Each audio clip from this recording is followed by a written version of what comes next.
All right, so we got to talk about what has happened today. Yesterday was October 7th, the 1 year unfortunate anniversary of the just slaughter from the Hamas terrorist regime on innocent Israeli people, which has stained the world, for the past 364 days, 1 year, basically, right? And then you had all these protests that have erupted, pro-Palestine protests, pro-Hamas, now pro-Hezbollah protests, all in support of these terrorist regimes that have, erupted around the world, but specifically in Canada. And so yesterday I shared a video late last night and then early this morning of that footage. But what I didn't talk about was, because it just kind of went over my head, in the House of Commons yesterday during a debate, Leader of the Opposition Pierre Poilievre said that Mélanie Joly and other liberals are pandering to Hamas by not denouncing anything. Now, you remember a couple and a half years ago with the Freedom Convoy, how they invoked the Emergencies Act on law-abiding Canadians, families that were protesting. You had people that were, handing out food, people that were cleaning up the streets. It was a good vibe. It was legal. People waving Canadian flags, very patriotic, right? An amazing memory that we're always going to remember. Now, they invoked the Emergencies Act because the government didn't like what was happening. And then people got beat up in the streets, right? It was unfortunate, and I hate to still talk about the convoy, but at the same time, it's also been a bit of a benchmark as to how the government really just kind of abused their power in that time frame, and now they do nothing about other things, such as what happened late last night. You had a Vancouver protest where people were calling for the death of Jews, death of Canadians, death of Americans in front of police at these pro-Palestine, pro-Hamas protests. Now, Pierre Poilievre, today, as you're going to see in this video, which is likely the title, Pierre got suspended from Parliament today for making those claims that the Liberals, that Mélanie Joly is pandering to Hamas, because they're saying, look, we don't condone anti-Semitism. They say that in the House all the time.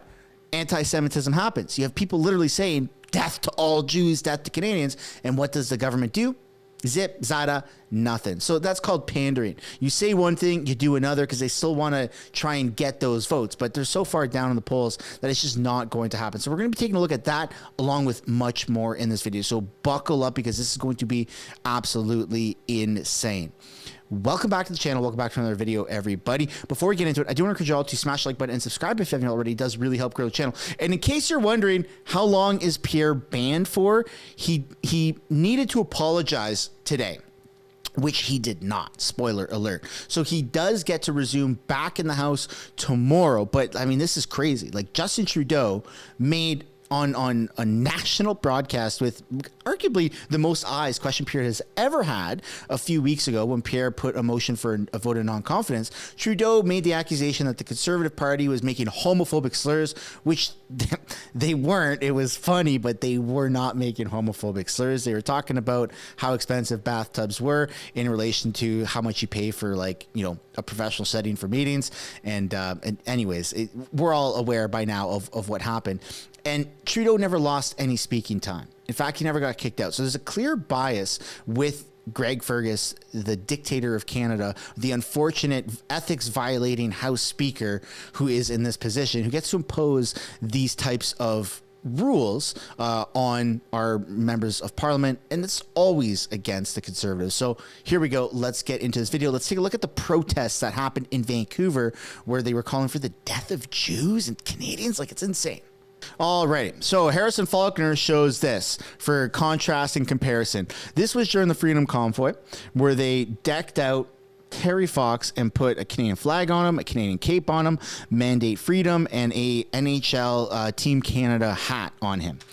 And then this is what we saw in the Vancouver protests yesterday. Masked vigilantes, or so-called vigilantes, whatever you want to call them, masked terrorist sympathizers, I guess is the better word, burning the Canadian flags. Quite literally burning the Canadian flags. This is in front of police. This is right downtown Vancouver. It's super, super gross.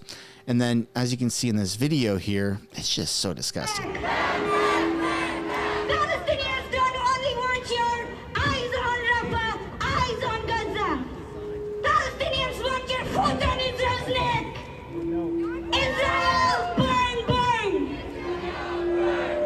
Palestinians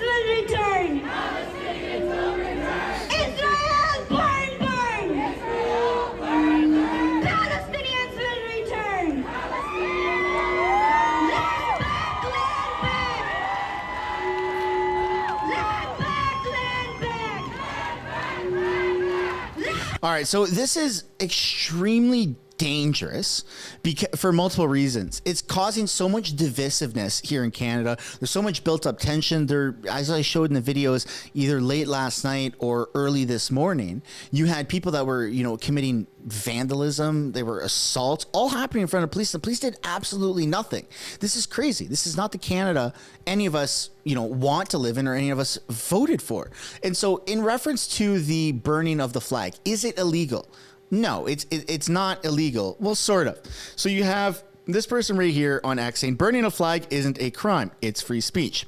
This freedom is what separates the West from the third world. And yeah, okay. I mean, that can make sense, except for the fact that 3 youth were charged in burning a pride flag in Nova Scotia High School. So burning a Canadian flag is okay, but burning a rainbow colored flag will get you in trouble with the law and you'll be charged with a hate crime. That is the stupidest thing I have ever heard in my entire life. And then just to add on to, the craziness at the Vancouver protest, they're calling for the death of Canadians. Death to Canada! Death to the United States! And death to Israel!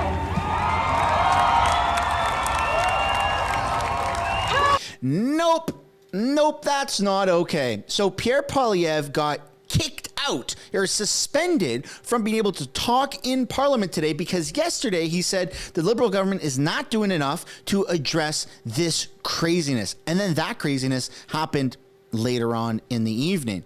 And the response today from the government is to kick Pierre Poilievre or suspend him from Parliament for the day. This doesn't make any gosh darn sense. This is so ridiculous. It makes no sense at all. It infuriates me. It infuriates so many Canadians. It's so far ridiculous that it's almost like we're living in a parallel universe where crimes are legal and stupidity is rewarded, and calling death to the people in the country you live in is okay, but criticizing it is not. Like, I just don't freaking understand this. Honestly, there's no amount of liberal drugs that could make me understand how the hell this is Canada. But now let's play the clip of the House Speaker announcing that Pierre Poilievre is essentially suspended from Parliament. Indicated that during question period, the Leader of the Opposition had used language directed at the Minister of Foreign Affairs that was deemed to be unparliamentary. In fact, it was very similar in nature and language used earlier this year by a member who accused the Leader of the Opposition of pandering to an odious regime. At the time, that member was asked to withdraw that comment. I therefore asked yesterday that the Leader of Opposition do the same, namely to withdraw his comment at the earliest opportunity. To date, this has not happened. We will soon find ourselves at the time of day where the Leader of the Opposition normally undertakes one of his most important roles, namely leading off question period. Members will recall that when the Leader of the Opposition was himself the subject of unparliamentary language, to which I just referred, members of his caucus took great offence and made that perfectly clear to the chair occupant, who then very rightly insisted on a withdrawal. As such, I am sure members can appreciate that I must do the same in the present circumstances. Our parliamentary system, well, there you go, depends on, so he'll be able to for themselves, return to question period or ask questions tomorrow, the application of which has been entrusted to the Speaker and other chair occupants. But right now he can't unless he apologizes. Who is in charge of enforcing parliamentary rules has a corrosive effect on our discussions. So something I didn't mention at the beginning of the video, or even before I played that clip, was the fact that that was a very greasy and disgusting move by the House Speaker. You see, while the Speaker, that wasn't during question period. That was before question period. So Pierre Poilievre did a impromptu emergency press conference where he addressed Canadians. And I'm going to play clips from that in a moment. But the reason why this is so disgusting and disingenuous from the House Speaker is while Pierre Poilievre was in the hallway of Parliament doing a press conference. The House Speaker, Greg Fergus, was not the one who was initially talking. It was the female House Speaker, the Madam House Speaker, who was doing, the pre-question period rituals, right? Reading off petitions, yada, yada, stuff that most of us don't normally watch unless there's something crazy that happens.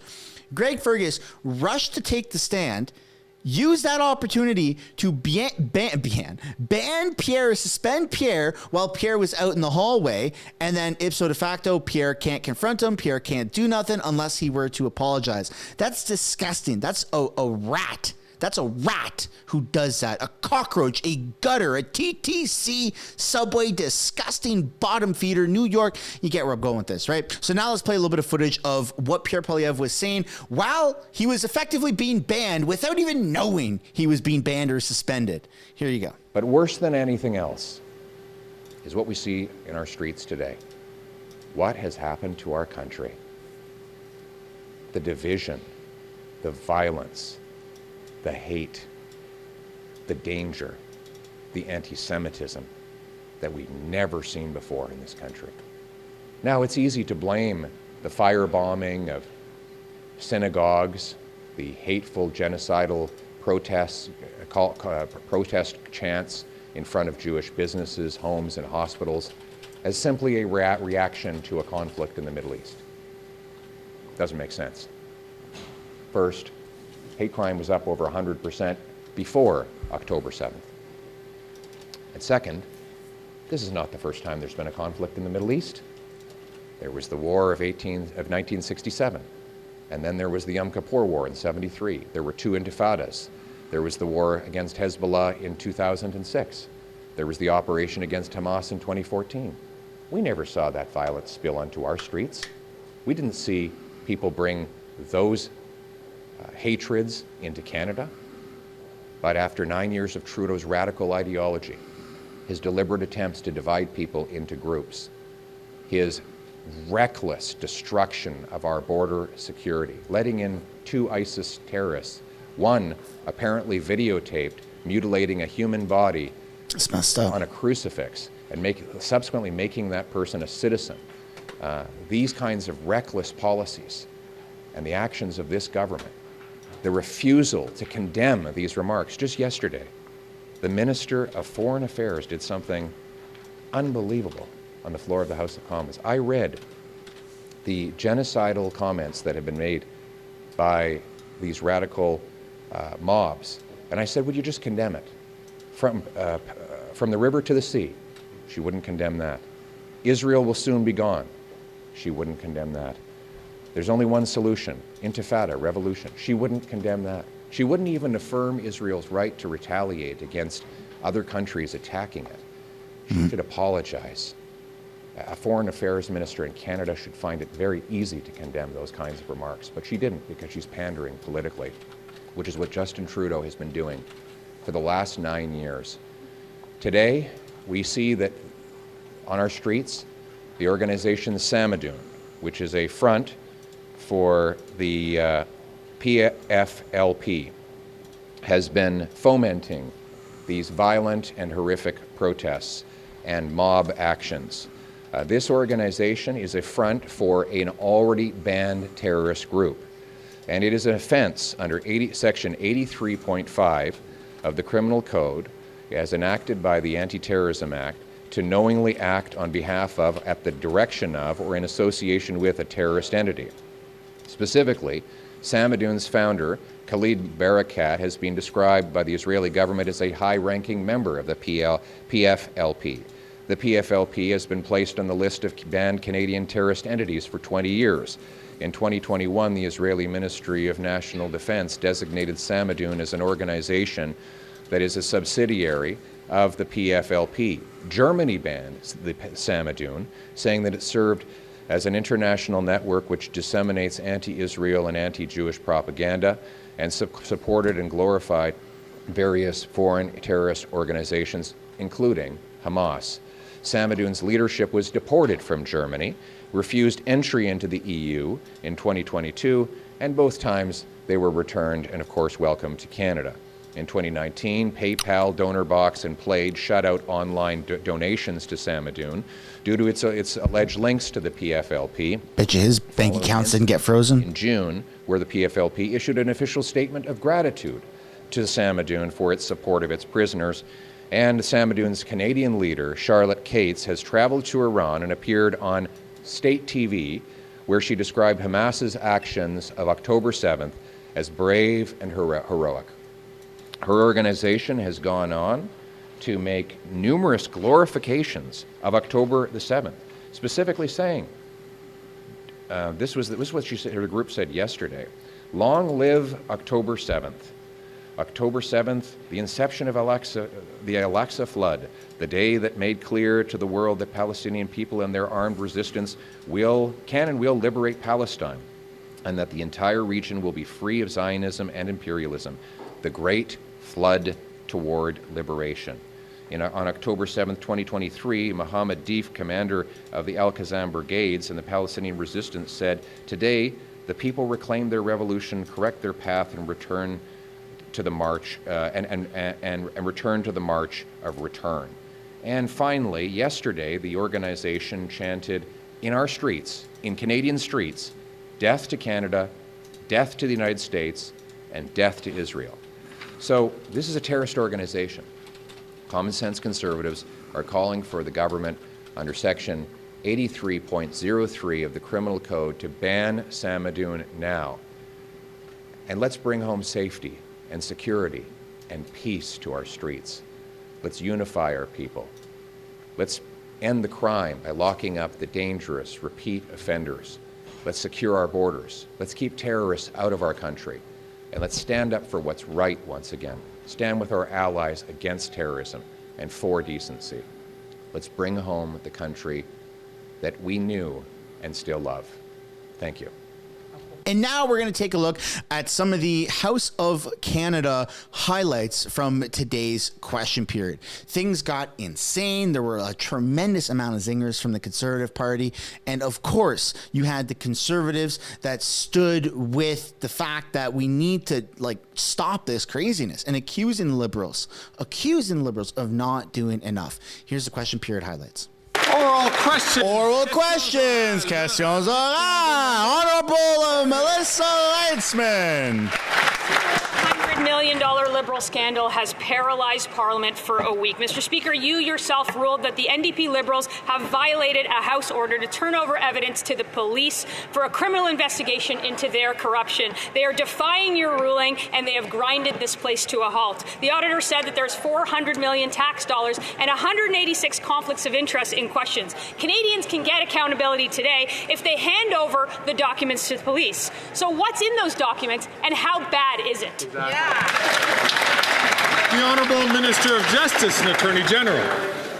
Mr. Speaker, I want to start by noting the events in Vancouver yesterday at a protest. We unequivocally condemn those events and those actions. It is absolutely unacceptable to burn the Canadian flag and to chant "Death to Canada." It is also unacceptable to deny and celebrate the events of October 7th and to champion the acts of a terrorist group. Thank you, Mr. Speaker. Well, good job on the Liberals for actually acknowledging that. The Honourable Member. Yeah, they've had a whole year to talk about this. They found the courage to condemn something in this House, but whatever is in those documents, back to the matter at hand that I asked about, must be really bad if they're willing to hide the corruption. Months ago, the Auditor General found that the Liberal appointees gave nearly $400 million tax dollars to their own companies, 186 conflict of interest. I'll ask again for the 7th day in a row, will the NDP Liberals end the cover-up, give proof to the police so we can get accountability for the corruption and get Parliament back to work? The Honourable Leader of the Government in the House of Commons. Mr. Speaker, I think it's important I read your ruling into the record because the Conservatives didn't hear it the first time. The Chair, that's you, Mr. Speaker, is of the view that it would be valuable to afford an opportunity for the concerns expressed by the RCMP as well as by the Auditor General to be addressed fully, and I would hope for a mutually satisfactory solution to be arrived at. I believe the best way for this to be achieved would be to follow the usual course for a prima facie question of privilege, that is a referral to the Standing Committee on Procedure and House Affairs. We're ready to send this matter to committee. When will the Conservatives do that? No.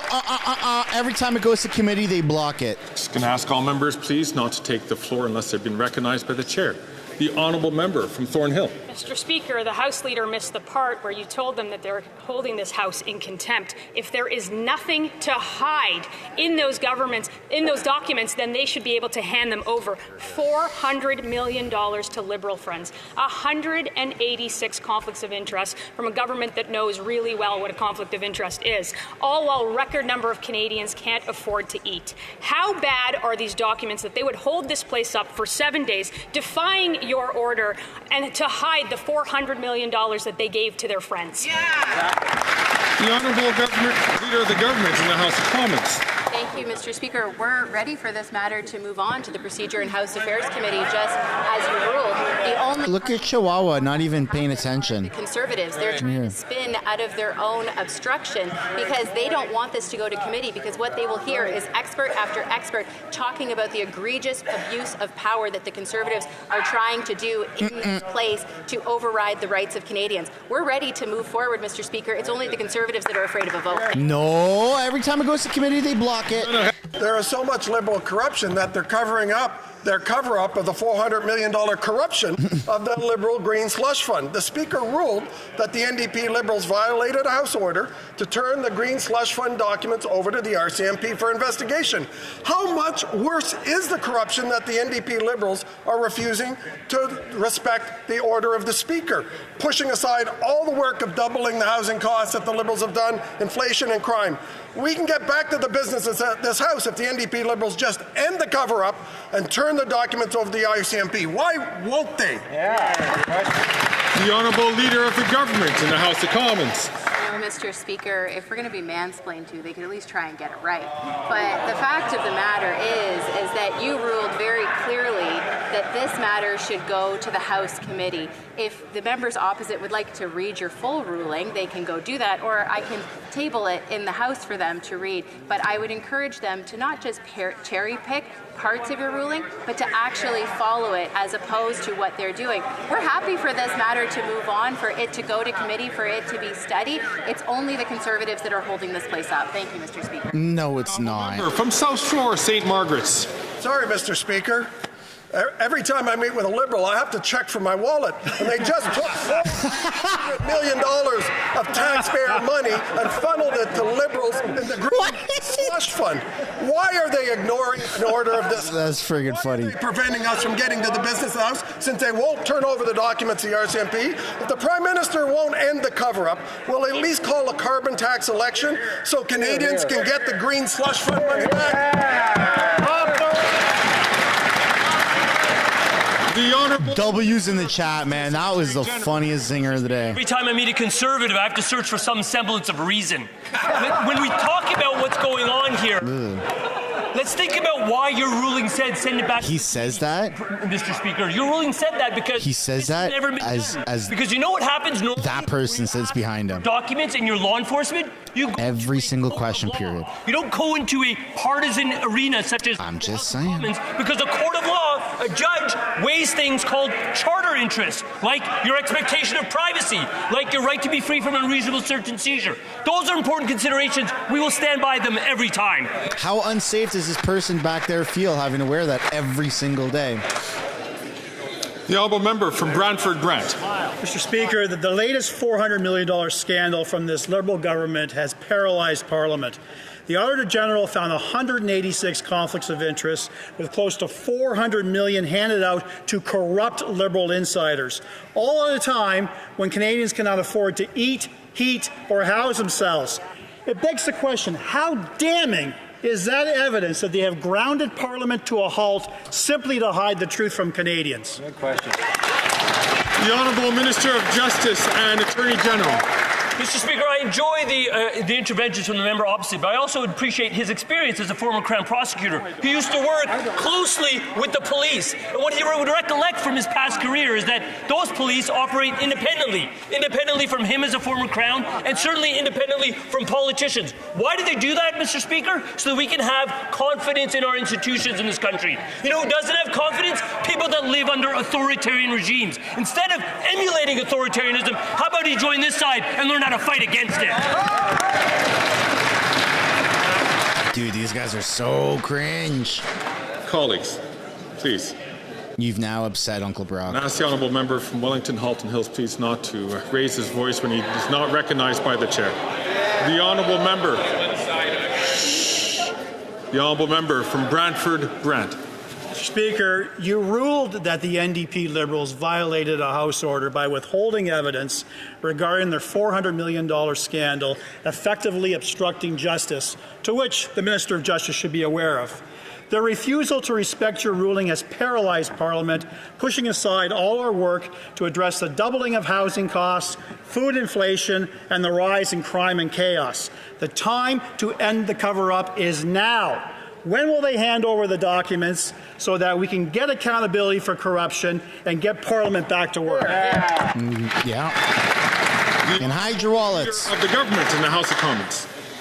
Mr. Speaker, your ruling was clear to send this matter to committee for further study.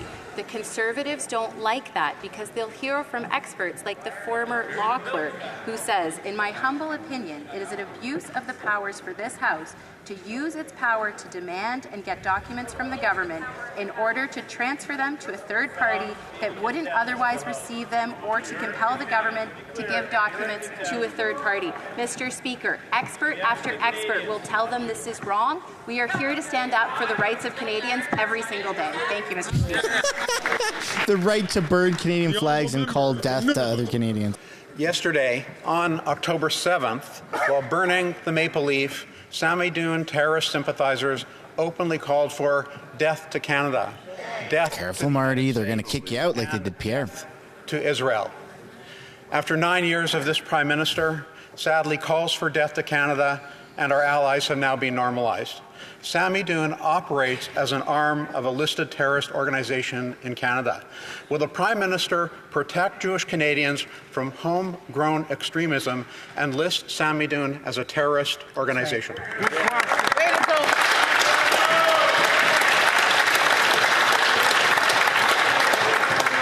The Honourable Minister for Foreign Affairs. If there's one thing today we will be able to agree is that we both condemn what happened yesterday on the streets of Vancouver talking about. And that's why we will always condemn any form of anti-Semitism. And I'm convinced that everybody in this House will condemn any form of anti-Semitism. Thank you. Then where's the freaking emergency? Zach? Kalis tabarnakis, Simon Saint-Sagar! The Honourable Member from Toronto, St. Paul's. Coffee's kicking in. Speaker, in March of this year, Samidoun paraded through my riding to intimidate our Jewish community. Now we see videos of Samidoun members in our streets calling for the death of Canada. Long live October 7th, and calling the Hamas terrorists their heroes while they burn the Canadian flag. This government has done nothing to put a stop to these pro-genocide, anti-Semitic, anti-Canadian mobs who threaten our Jewish communities nationwide. Will the Prime Minister commit to protecting our Jewish communities and label Samidoun a terrorist organization?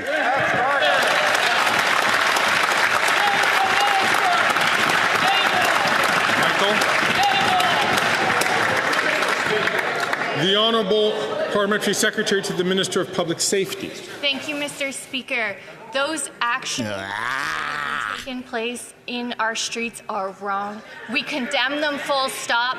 Any form of anti-Semitism is wrong. This is precisely why, Mr. Speaker, the Minister of Public Safety had already referred the listing of Samidoun to our national security advisors and asked for an emergency and urgent review. Mr. Speaker, we've all already taken action, but we know this issue isn't political, and it's a shame that Conservatives only stand up when they think it suits their political advantage. Beat the shit out of Canadians waving Canadian flags, but you've got people saying death to Canada? Colleagues, these are very important questions and very important answers. I'm going to ask the honourable member from St. Albert, Edmonton, to please not speak out of turn and allow the questions and answers to occur uninterrupted. The honourable member from Thornhill.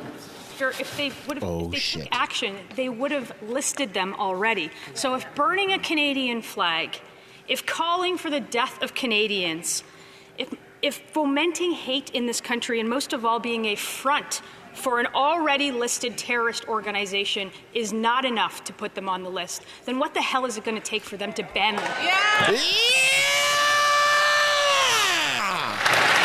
Come on! Drop some W's, chat. Look alive. Go to the answer. I'm just going to ask the honourable member to withdraw the unparliamentary language. No, don't do it.